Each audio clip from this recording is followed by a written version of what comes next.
Bonjour à vous, bonjour à tous, et merci à Pascal, en tout cas, et aux organisateurs de m'avoir invité pour venir vous présenter les résultats de ce travail de recherche qu'on a réalisé avec une étudiante, Marion Gallois, qui concerne en tout cas la manière dont la dose est rapportée dans les études randomisées contrôlées qui ont été publiées en lien avec les programmes d'exercice. Donc, comme je vous l'ai dit, c'était le sujet d'un travail de Master 2 que l'on a réalisé donc, avec Marion et qui a fait l'objet d'une publication en 2017.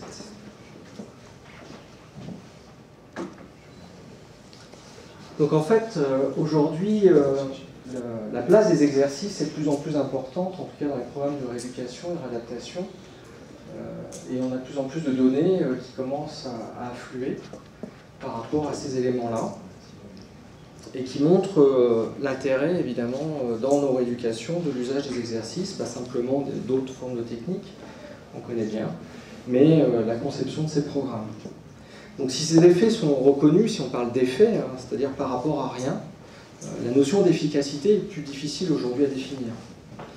Et la nature même de ces effets ne sont pas toujours bien mesurés, à savoir les bénéfices, mais surtout les effets délétères. Et on voit que dans les publications aujourd'hui, la plupart des publications ne relaient pas les effets délétères possibles, soit transitoires, soit plus définitifs. Et évidemment, avec un certain nombre de concepts, comme la notion d'intensité, comme on le verra après, on sait qu'aujourd'hui, par exemple, dans l'activité physique, il y a des effets délétères plus importants qui sont constatés avec l'augmentation de l'intensité, donc avec les pratiques intensives, surtout dans le temps. On n'a pas ces données-là aujourd'hui dans les programmes d'exercice. Pourtant, il y a un certain nombre de papiers, je vous engage à lire l'étude d'Avert, par exemple, qui était sur la prévention des chutes chez les personnes âgées, dans laquelle on montre très bien que lorsqu'on utilise des techniques plus intensives, il y a des risques de chute plus élevés chez ces personnes-là. L'efficacité également de ces programmes-là fait débat, c'est ce qu'on appelle la Comparative Effectiveness Research, c'est-à-dire la capacité de comparer différents programmes entre eux pour savoir quel est celui qui est le plus efficace. Et comme dans le médicament, où on comprend très bien, des industries ont du mal à faire la comparaison de leurs produits versus d'autres industries, dans les programmes d'activité physique et d'exercice, on a également ce même problème, c'est-à-dire qu'on a très peu de comparaison entre différents programmes dits actifs. Et enfin, on a une troisième difficulté aujourd'hui, qui est la notion de composante. C'est-à-dire, parmi ces programmes, lorsqu'on constate des effets, ou lorsqu'on soupçonne leur efficacité, qu'est-ce qui est à l'origine de cette efficacité? Quelles sont les composantes dites actives? Alors ça fait écho un petit peu, c'est une polémique, un débat qui est en ce moment, avec notamment, est-ce qu'il faut appeler ça non pharmacologique, pour s'opposer aux médicaments, sachant que ce n'est pas non plus toujours envisagé comme un médicament, en particulier si on se trouve dans l'aspect préventif, et ce toute la problématique notamment de l'activité physique, où aujourd'hui ça dépasse simplement le cadre thérapeutique. Par exemple, le cadre thérapeutique, c'est avec la prescription de l'activité physique, et dans le cadre préventif, on a évidemment d'autres actions, à la fois en tant que thérapeute et en tant qu'usage de ces techniques-là. Et donc aujourd'hui, on a des difficultés à identifier ces composantes clés, et ça fait écho à ce qu'on appelle également les interventions dites complexes, par opposition souvent aux médicaments, dans lesquels il y a un ou deux principes actifs qui sont plus faciles à identifier et pour lesquels on a des méthodologies, notamment des placebos pour pouvoir les étudier, quoique, puisque l'affaire du lévothyrox est une belle illustration, évidemment, des effets du médicament pour lequel c'est l'excipient, c'est-à-dire qu'il est censé être pas actif, qui semble poser des problèmes. Et donc on en vient également à considérer que le médicament peut avoir finalement une interaction complexe avec celui qui le prend. Donc vous avez l'exemple ici d'un papier publié en 2013 dans lequel je vous ai souligné en jaune très clairement à l'aide de certaines techniques et donc avec l'absence de ce qu'on va appeler les comparaisons directes, c'est-à-dire le fait qu'on a fait l'expérimentation, qu'on a réellement testé sur des participants de différents programmes thérapeutiques. On a utilisé ici des méthodes de simulation à travers notamment des revues systématiques, méta-analyses et ici un nouveau type de méthode qu'on appelle les méta-analyses en réseau, ou les network meta-analysis, et dans lequel on arrive à montrer, en tout cas à suggérer ici, l'efficacité, enfin l'effet des exercices par rapport à le fait de ne pas faire des exercices, ce qui est déjà un premier point pour nous, une avancée, puisque l'usage des exercices dans un certain nombre de pathologies ne sont pas encore recommandés de manière systématique.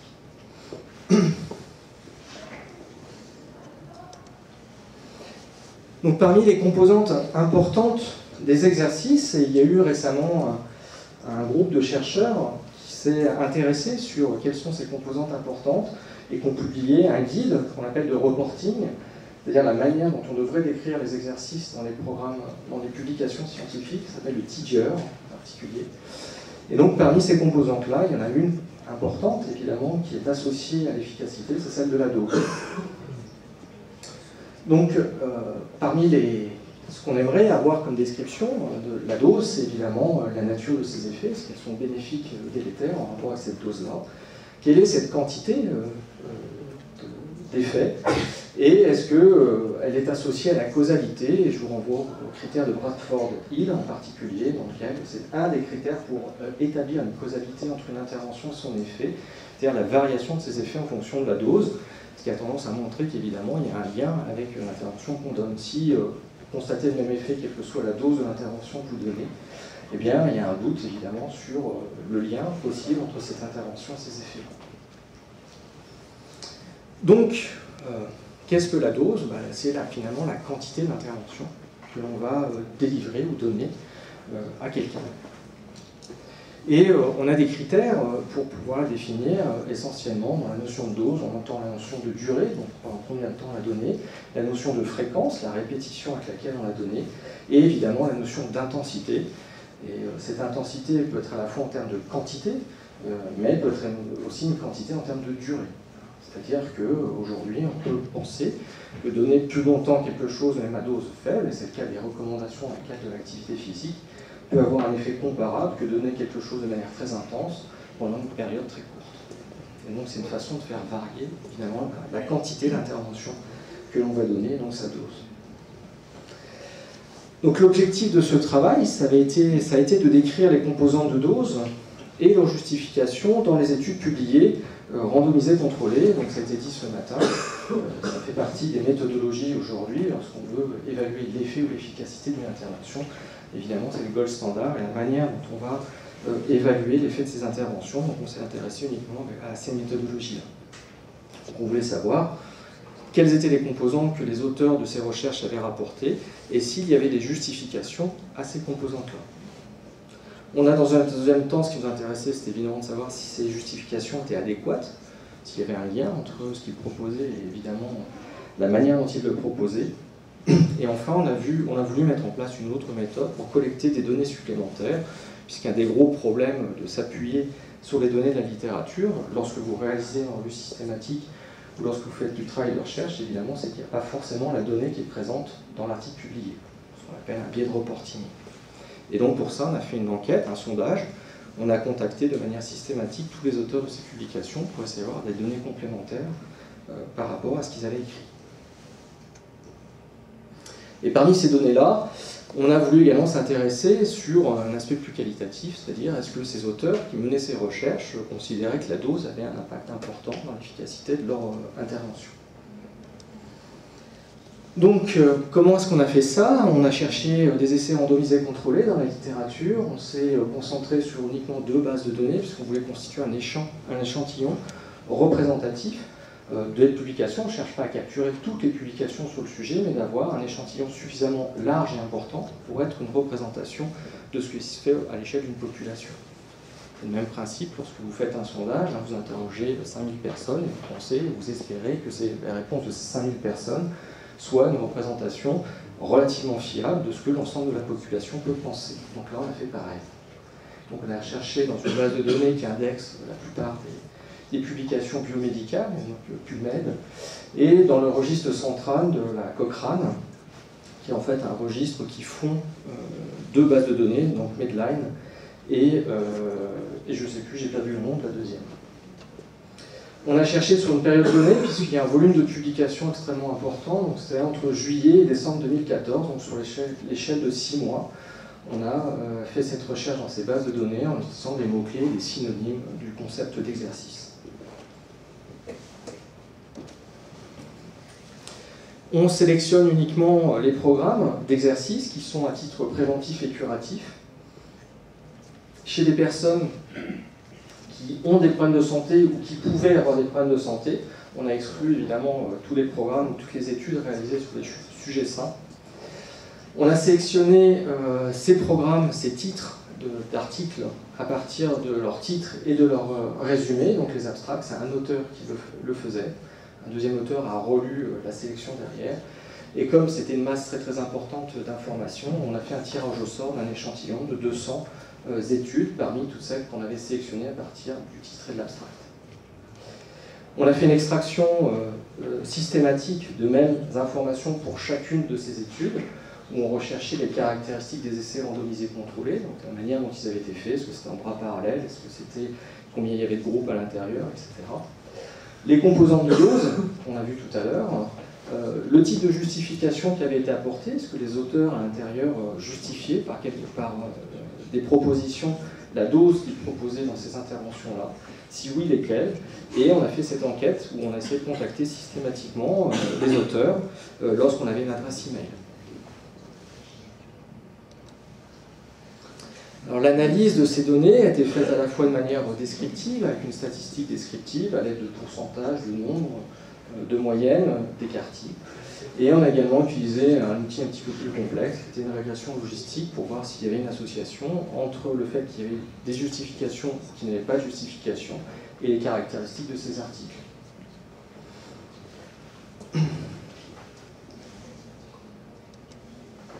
Alors nos résultats, sur cette période de 6 mois, on a examiné plus de 6000 articles, enfin 6000 études. À partir de la lecture sur titre et abstract, on en a identifié 691 qui correspondaient à nos critères d'inclusion. Et donc on a fait un tirage au sort parmi ces 691 de 200. Et lorsqu'on a lu les 200 full text, il y en avait évidemment certains qui à la lecture ne correspondaient pas à ces critères. Et donc on a dû en éliminer encore quelques-uns. Donc il nous en restait à la fin 187 sur lesquels apporter cette étude-là. Alors, quelles sont les caractéristiques des essais randomisés? Donc, la plupart de ces essais randomisés ont couvert l'ensemble des thématiques que l'on peut aborder dans le domaine de la rééducation. On avait utilisé le classement de Pedro, justement, en fonction des thématiques cliniques. Et donc, on avait une bonne représentation de ces thématiques-là, à peu près de manière uniforme, pour tous ces articles-là, ce qui tente à montrer que l'échantillon qu'on avait prélevé représentait toutes les formes d'exercice, quel que soit le domaine clinique dans lequel on se trouvait. Évidemment, la grande majorité de ces essais cliniques sont faits en groupe parallèle. On vous a parlé ce matin de crossover, par exemple. Donc là, la plupart étaient, l'immense majorité, 94%, étaient en groupe parallèle. Et la plupart également n'avaient que 2 groupes, c'est-à-dire qu'ils comparaient le programme d'exercice à quelque chose d'autre, généralement soit des soins usuels, soit une absence de traitement, dans 78% des cas. Vous avez le flowchart ici, qui vous est donc le diagramme de flux qui permet de reprendre le processus de sélection et les raisons pour lesquelles on a exclu les 13 études parmi l'échantillon de 200.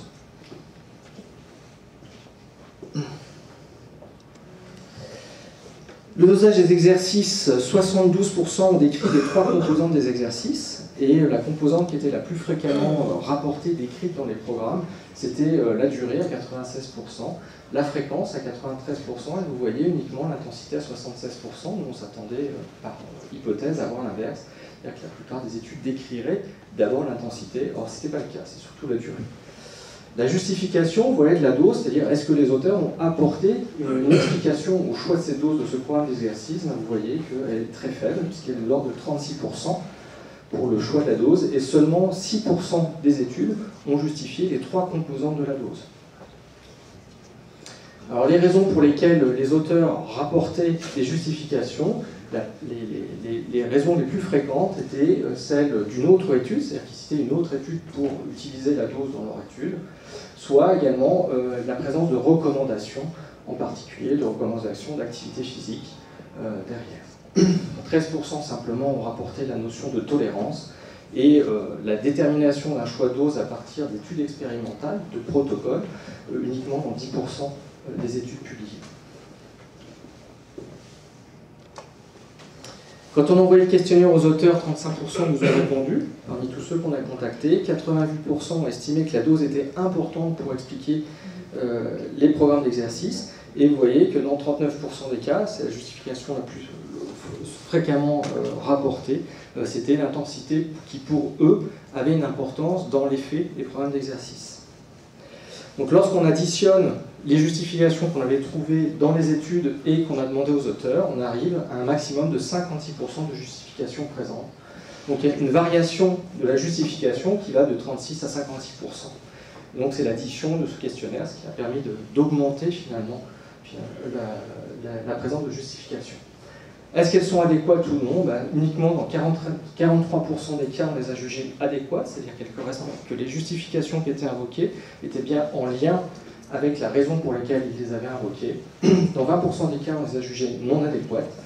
Et dans 37% des cas, on n'a pas pu les vérifier, puisqu'on n'a pas pu retourner à la source de la justification.